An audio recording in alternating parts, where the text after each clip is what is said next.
ഈ വാര്യംകുന്നൻ ആരാധകനായ പൃഥ്വിരാജിന് ഇന്ത്യയിൽ എന്ത് തോന്നിവാസം കാണിക്കാമെന്നൊരു ചിന്ത ഉണ്ടായിരുന്നു. അതങ്ങ് ഇപ്പോൾ മാർക്കിട്ടിട്ടുണ്ട്. കാരണം ഈ സിനിമയുമായി ബന്ധപ്പെട്ട് ഏറ്റവും പുതിയ വിവരം, ആ സിനിമ എമ്പുരാൻ എന്ന് പറയുന്ന ഹിന്ദു വിരുദ്ധ സിനിമ സെൻസറിങ്ങിന് വിധേയമാകുകയാണ്. ചില സീനുകൾ കട്ട് ചെയ്ത് കളയാനും തീരുമാനത്തിൽ എത്തിയിട്ടുണ്ട്. കട്ട് ചെയ്ത് കളയാനുള്ള തീരുമാനമായിട്ടുണ്ടോ? ശരി, ഇപ്പോൾ സെൻസറിങ് നടക്കുകയാണ്. ആ തീരുമാനമായിട്ട് നമുക്ക് അതിനെപ്പറ്റി പറയാൻ പറ്റൂ. പക്ഷേ വ്യാപകമായി പരാതി ഉയർന്ന പശ്ചാത്തലത്തിലാണ് ഈ നടപടിയിലേക്ക് കടന്നത്. അപ്പൊ സ്വാഭാവികമായും ആ തെമ്മാടി കാണിച്ചതിന് ഒരു മറുപടി ഉണ്ടാകണമല്ലോ. താങ്കളുടെ വികാരം എനിക്ക് മനസ്സിലാവുന്നു. ശരാശരി സാധാരണക്കാരനായിട്ടുള്ള ഈ വർഗീയ വികാരങ്ങളില്ലാത്ത ശരാശരി കേരളീയരെല്ലാം ചിന്തിക്കുന്നത് ഇങ്ങനെ തന്നെയാണെന്ന് എൻ്റെ ഒരു ബോധ്യവും ഞാൻ മനസ്സിലാക്കിയിട്ടുള്ളതും ഞാൻ അറിഞ്ഞിടത്തോളം.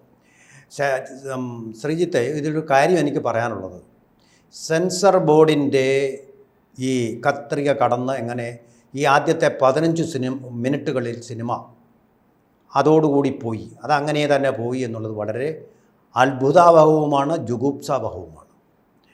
എനിക്ക് മനസ്സിലാവുന്ന എൻ്റെ ഒരു എക്സ്പീരിയൻസ് വെച്ച് എനിക്ക് മനസ്സിലാവുന്നത്, ഞാൻ ഇനി പറയാൻ പോകുന്ന ഏതെങ്കിലും വ്യക്തിപരമായിട്ടുള്ള പരാമർശമല്ല.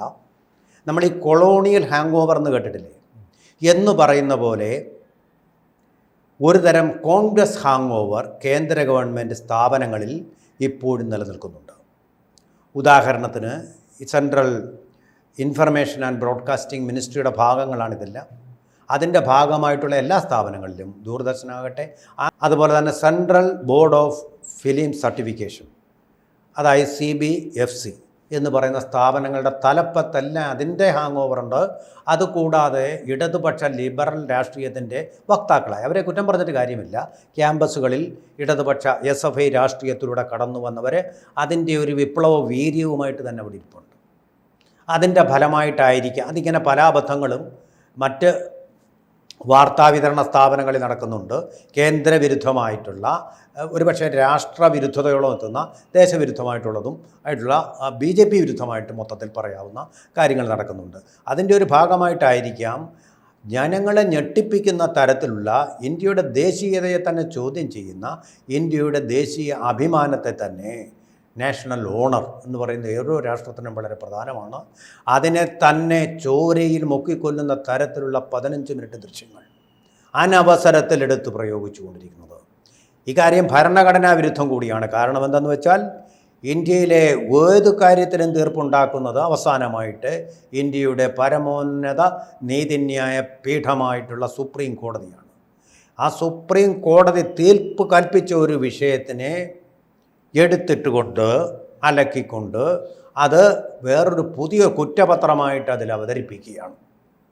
ഇത് ഭരണഘടനാ വിരുദ്ധമാണ്, ദേശവിരുദ്ധമാണ്, രാഷ്ട്രവിരുദ്ധമാണ്, ഇന്ത്യയിലെ 140 കോടി ജനങ്ങളുടെ വികാരങ്ങൾക്ക് വിരുദ്ധമാണ്. അത് കഴിഞ്ഞു, അങ്ങോട്ടും ഇങ്ങോട്ടും സംഭവിച്ചു കഴിഞ്ഞു. സൗഹാർദ്ദത്തിൽ കഴിയുന്ന ഇന്ത്യ എൻ്റെ രാജ്യമാണ്, എല്ലാ ഇന്ത്യക്കാരും എൻ്റെ സഹോദരി സഹോദരന്മാരാണ് എന്ന് പഠിപ്പിക്കുന്ന അതാണ് ദേശീയതയുടെ സത്ത. We the people of India having decided എന്ന് പറയുന്നതാണ് നമ്മുടെ ഭരണഘടനയുടെ സത്ത. ആ സത്തയ്ക്കെല്ലാം അപ്പുറം ഇതിനകത്ത് ദേശവിരുദ്ധമായിട്ട് രാജ്യദ്രോഹികൾ ചെയ്യുന്നത് പോലെ. അല്ലെ, ഈ സിനിമ റീസെൻസറിങ് ചെയ്താൽ മാത്രം മതിയോ? ഈ സിനിമയുടെ അണിയറ പ്രവർത്തകരെ കുറിച്ച് കൃത്യമായി തന്നെ അന്വേഷണം വേണ്ടേ? ഈ ഫണ്ട് എങ്ങനെ വന്നു? ഈ ഗുജറാത്ത് കലാപത്തെ വീണ്ടും ഓർമ്മിപ്പിക്കുകയും അതുമായി ബന്ധപ്പെട്ട വീണ്ടും വിവാദങ്ങൾ ഉണ്ടാക്കുകയും ചെയ്തതിന് പിന്നിൽ ഗൂഢാലോചന ഉണ്ടോ എന്ന് അന്വേഷിക്കണ്ടേ? ഭീകരപ്രവർത്തകർ ചെയ്യുന്ന പോലുള്ള രംഗങ്ങളാണ് അതിനകത്ത് ചെയ്തിരിക്കുന്നത്. ഭീകരപ്രവർത്തകനായിട്ടുള്ള ഒരു സംവിധായകന് മാത്രം ചെയ്യാൻ കഴിയുന്ന തരത്തിലാണ് ഇത് ചെയ്തിരിക്കുന്നത്.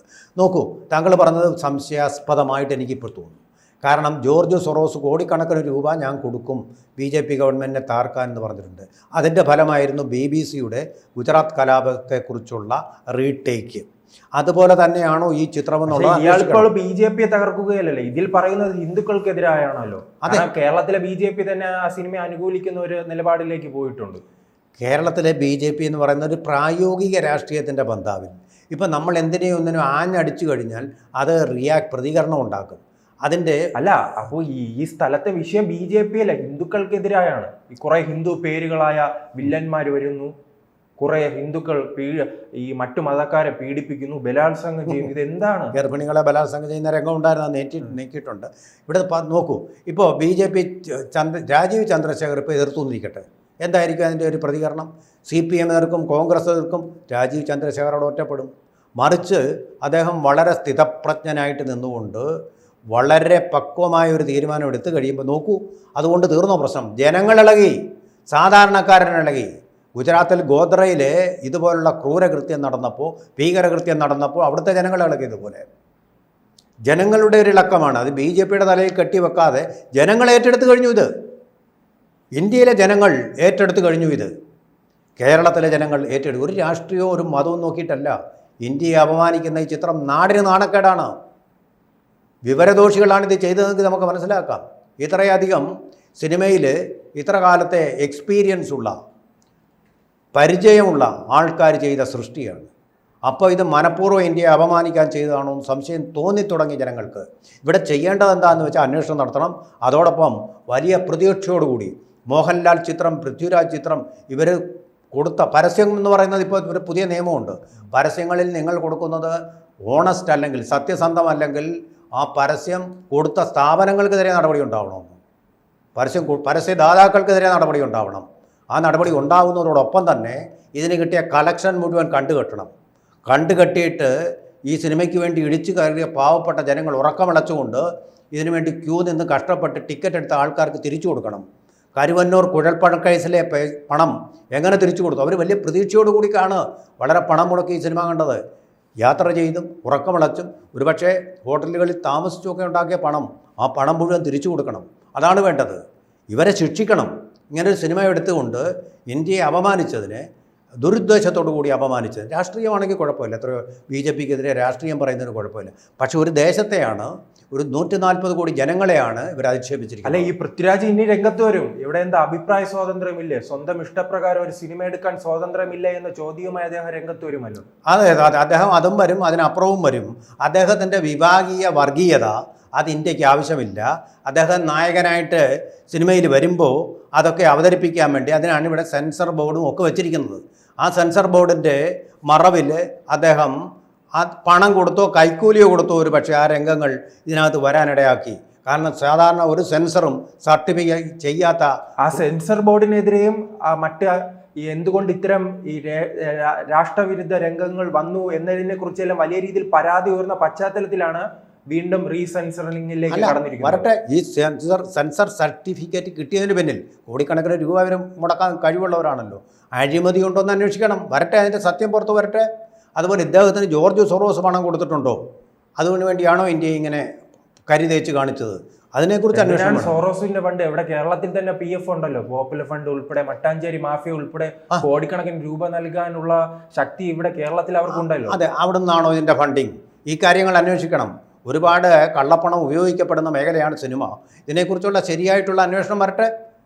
അത് നല്ല കാര്യമാണ്. ഇങ്ങനൊരു സിനിമ, അങ്ങനെ ഒരു അതിൻ്റെ കുറച്ചുകൂടെ സിനിമാ മേഖല കുറച്ചുകൂടെ സുതാര്യമാക്കുന്നതിന് സഹായിക്കുന്നുവെങ്കിൽ അത് നല്ലത് തന്നെ. ഇവിടെ അഭിപ്രായ സ്വാതന്ത്ര്യം എന്ന് പറഞ്ഞാൽ അഭിപ്രായ സ്വാതന്ത്ര്യത്തിന് സബ്ജക്റ്റ് ടു റെസ്ട്രിക്ഷൻ. ദേശത്തിന് വിരുദ്ധമായിട്ടുള്ള അഭിപ്രായങ്ങൾ പറയാനല്ല. ഇന്ത്യൻ സുപ്രീം കോടതി കള്ളം പറയുന്നവരാണ് എന്ന് നാളെ കയറി പറയുമോ പൃഥ്വിരാജ്? മലപ്പുറത്ത് എന്തിനാണ് അദ്ദേഹം വലിയ ധൈര്യവാനാണെങ്കിൽ മാപ്പിള ലഹളയുടെ സത്യങ്ങൾ വിളിച്ചു പറയാൻ തങ്ങൾ തയ്യാറുണ്ടോ?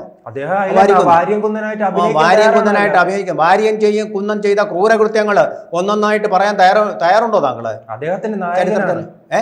അദ്ദേഹത്തിന്റെ ആരാധന പുരുഷനാണ്, ആരാധ്യ പുരുഷനാണ്. നിങ്ങൾ ആ ചരിത്രം ശരിക്ക് പഠിച്ചിട്ട് അതിൻ്റെ സത്യങ്ങൾ വിളിച്ചു പറയാൻ തയ്യാറുണ്ടോ? ഇതാണ് ചോദ്യം. എങ്കിൽ നിങ്ങളെ സമ്മതിക്കാം. നിങ്ങൾ ഈ വിഭാഗീയമായി നിങ്ങളെ സിനിമ കാണുന്ന ആരാ? ഏതെങ്കിലും പാർട്ടിക്കാരോ ഏതെങ്കിലും മതക്കാരോ മാത്രമാണോ? എല്ലാവരും അല്ലേ? അപ്പോൾ അവരുടെ മതവികാരങ്ങളെ വ്രണപ്പെടുത്താൻ നിങ്ങൾക്കാരാ അവകാശം തന്നത്?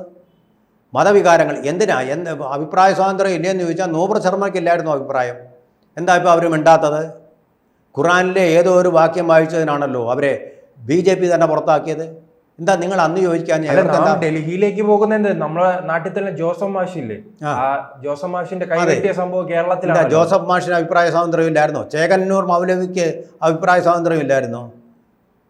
നിങ്ങൾക്ക് മാത്രം അഭിപ്രായ സ്വാതന്ത്ര്യം കാണിക്കാനുള്ള, എന്ത് കോക്കാമ്പീച്ച് കാണിക്കാനുള്ള അഭിപ്രായ സ്വാതന്ത്ര്യം അല്ല നിങ്ങൾക്ക് തന്നിരിക്കുന്നത്. സിനിമ എന്ന് പറഞ്ഞാൽ സിനിമയ്ക്ക് നിയമങ്ങളുണ്ട്. നിങ്ങൾ സിനിമ ഉണ്ടാക്കി നിങ്ങളുടെ വീട്ടിലിരുന്ന് കാണാൻ കുഴപ്പമില്ല. ഇതൊരു മാസ് മീഡിയയാണ്, തിയേറ്ററുകൾ ജനങ്ങൾ കാണുന്നതാണ്, ബഹുജന മാധ്യമമാണ്. അത് കാണിക്കുമ്പോൾ ചില ഉത്തരവാദിത്തങ്ങൾ കാണിക്കണം. നിങ്ങൾക്ക് ബ്ലൂ ഫിലിം, അഭിപ്രായ സ്വാതന്ത്ര്യം പറഞ്ഞ് ബ്ലൂ ഫിലിം ഉണ്ടാക്കി സിനിമ തിയേറ്ററിൽ എത്തിക്കാൻ പറ്റുമോ? പൃഥ്വിരാജ്, നിങ്ങളുടെ അഭിപ്രായ സ്വാതന്ത്ര്യം ഉണ്ട്, തീർച്ചയായിട്ടും ഉണ്ട്. ഇതുപോലെ അഭിപ്രായ സ്വാതന്ത്ര്യവും പിന്നെ മത ന്യൂനപക്ഷങ്ങൾക്ക് സ്വാതന്ത്ര്യം കൊടുത്തിട്ടുള്ള രാജ്യം വരെ ഇല്ല. ഈ രീതിയിലാണ് എന്ത് നാറികളിക്ക് അദ്ദേഹം മുന്നോട്ട് വരും. ഈ സ്വഭാവ രീതിയാണെങ്കിൽ അദ്ദേഹത്തെ അങ്ങനെ ഇറക്കും. അദ്ദേഹം ബ്ലൂ ഫിലിം വേണമെങ്കിലും തിയേറ്ററിൽ എത്തിക്കുന്ന അതിനാണെങ്കിൽ നിങ്ങളൊന്ന് ചെയ്തു നോക്ക്, അപ്പോൾ കാണാം. നിങ്ങളുടെ അമ്മ അതിന് അനുവാദം തരുമെങ്കിൽ സന്തോഷം, കാണാം. സുകുമാരൻ്റെ പേര് നിങ്ങൾ ചീത്തയാക്കാൻ വേണ്ടി പുറപ്പെട്ടിട്ടുണ്ടെങ്കിൽ അത് സന്തോഷം തന്നെ. പക്ഷേ ഈ സ്വാതന്ത്ര്യം എന്ന് പറഞ്ഞാൽ എല്ലാ സ്വാതന്ത്ര്യങ്ങളും സബ്ജക്റ്റ് ടു റെസ്ട്രിക്ഷനാണ്. അത് ഭരണഘടന തന്നെ പറയുന്നുണ്ട്. അതുകൊണ്ട് അങ്ങനെ അമിതമായ സ്വാതന്ത്ര്യം വേണമെങ്കിൽ അതിന് പറ്റിയ രാജ്യങ്ങളുണ്ടല്ലോ. എല്ലാ സ്വാതന്ത്ര്യം ഇറാനിലേക്ക് പോകും, അവിടെ നിങ്ങൾക്ക് എല്ലാവിധമായിട്ടുള്ള സ്വാതന്ത്ര്യങ്ങളും തരും. പോകുക എന്ന് പറയുമ്പോൾ നിങ്ങൾ പോകണമെന്ന് ആഗ്രഹം കൊണ്ട് പറയല്ല, സർവ്വവിധ സ്വാതന്ത്ര്യങ്ങളോടും കൂടി നിങ്ങൾക്ക് വായി തോന്നുന്നതെല്ലാം വിളിച്ചു പറയാമല്ലോ. ഒരു തവണ പറയുള്ളൂ. നിങ്ങൾ മലപ്പുറത്ത് പോയിട്ട് മാപ്പിള ലഹളയുടെ ചരിത്രം പഠിക്കും, എന്നിട്ട് അത് പോയി ഒന്ന് ആവർത്തിക്കാൻ പറ്റുമോ നിങ്ങൾക്ക്? ചരിത്ര സത്യം മാത്രം മതി. പറയുമോ നിങ്ങൾ? പോട്ടെ, ലക്ഷദ്വീപിൽ മഹാത്മാഗാന്ധിയുടെ ഒരു പ്രതിമ നിങ്ങൾക്ക് സ്ഥാപിക്കാൻ പറ്റുമോ? വേണ്ട. തുഞ്ചത്ത് എഴുത്തച്ഛൻ്റെ ഒരു പ്രതിമ, ശ്രീനാരായണ ഗുരു അരുവിപ്പുറത്ത് ശിവൻ്റെ പ്രതിമ സ്ഥാപിച്ചതുപോലെ തുഞ്ചത്ത് എഴുത്തച്ഛൻ്റെ ഒരു പ്രതിമ തിരൂർ മലയാളം സർവകലാശാലയിൽ വയ്ക്കാൻ പറ്റുമോ? നിങ്ങൾ മഹാനായ മലയാളിയാണല്ലോ, മറ്റാർക്കും ഇല്ലാത്ത തലയുള്ള ആൾ. മലയാളത്തിന് വേണ്ടി അത്രയും ഒരു കാര്യം ചെയ്തു തരുമോ? പറ്റുമോ നിങ്ങളെ കൊണ്ട്? ഭയങ്കര നട്ടലുള്ള ആളാണല്ലോ, ഉരുക്കുകൊണ്ടുള്ള നട്ടല്ലേ. ചുമ്മാ അദ്ദേഹത്തിൻ്റെ നട്ടലുകൊണ്ട് മോഹൻലാലിൻ്റെ നട്ടലാണ് ഒടിഞ്ഞത്. മോഹൻലാലിനെ ചതിച്ചു, ദിലീപിനെ ചതിച്ചു, അങ്ങനെ പലരെയും ചതിച്ച് ഏണിപ്പടി മുകളിലോട്ട് കയറാൻ വേണ്ടി നിങ്ങൾ വാസ്തവത്തിൽ പറഞ്ഞ പോലെ നിങ്ങളുടെ സ്വാർത്ഥ ലാഭത്തിന് വേണ്ടി കൊടും ചതികളും ക്രൂരതകളും ഇയാഗോവിനൊക്കെയുള്ള ചെയ്ത ചതിയൻ ചന്തുവാണ് നിങ്ങൾ. ചതിക്കാത്ത ചന്തുവല്ല, ചതിയൻ ചന്തുവാണ്. ആ ചന്തു എന്ന് ഇനി പറയാൻ പറ്റില്ല, കാരണം MT അദ്ദേഹത്തെ കുറ്റവിമുക്തനാക്കി കഴിഞ്ഞല്ലോ ചന്തുവിനെ. അതുകൊണ്ട് ഇയാഗോ ആണ് നിങ്ങൾ. ഇയാഗോ അതുതന്നെ 19(1)A എന്ന് പറയുന്ന അഭിപ്രായ സ്വാതന്ത്ര്യത്തിൻ്റെ വകുപ്പ് വെച്ചുകൊണ്ട് പറയുന്നത് നിങ്ങളൊരു ഇയാഗോ ആണെന്ന് ഞങ്ങൾ സംശയിക്കുന്നു. എൻ്റെ ഒരു സംശയം മാത്രമാണത്, അല്ലാന്ന് തെളിയിക്കേണ്ടത് നിങ്ങളുടെ പക്ഷമാണ്. ഇത്രയധികം ഞാനൊരു അറിയപ്പെടാത്ത ഒരു സാധാരണ പൗരൻ എന്നുള്ള നിലയിൽ പറയുന്നതാണ്. നിങ്ങളെപ്പോലെ വലിയ പകിട്ടും പത്രാസും ഗ്ലാമറും അതുപോലെ തന്നെ ആരാധകരും ഒന്നുമുള്ളതല്ല. ഈ 140 കോടി ജനങ്ങളിൽ ഒരുത്തൻ. പക്ഷേ അയാളും കൂടി എഴുതുകയാണ് ഇന്ത്യയുടെ ഭരണഘടന, we the people of India. അതിൽ ഒരാൾ മാത്രം. കൂടുതൽ വാർത്തകളും വിശേഷങ്ങളും നിങ്ങളിലേക്ക് എത്താൻ ABC മലയാളം സബ്സ്ക്രൈബ് ചെയ്യുക, ബെൽ ബട്ടണും അമർത്തുക.